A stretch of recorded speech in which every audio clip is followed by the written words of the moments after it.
Welcome to Guide Up. In this video, I'm going to guide you on how to change Bitmoji gender on Snapchat.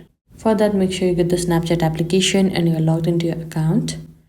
Now at this home page of yours, at the top right, you can see the settings icon. You need to tap over there and you will be led to this kind of interface. And there you can see the option Bitmoji just below Snapchat Plus. You need to tap over there. And here you can see option to change your outfit or edit your Bitmojis. Now you need to simply tap on remove my Bitmoji at the bottom. Now this kind of box will pop up. Simply tap on remove.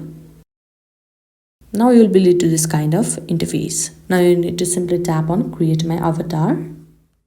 And here you need to select an option below to begin.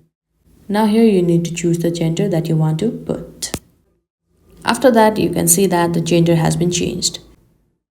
And this is how you can change Bitmoji gender on Snapchat.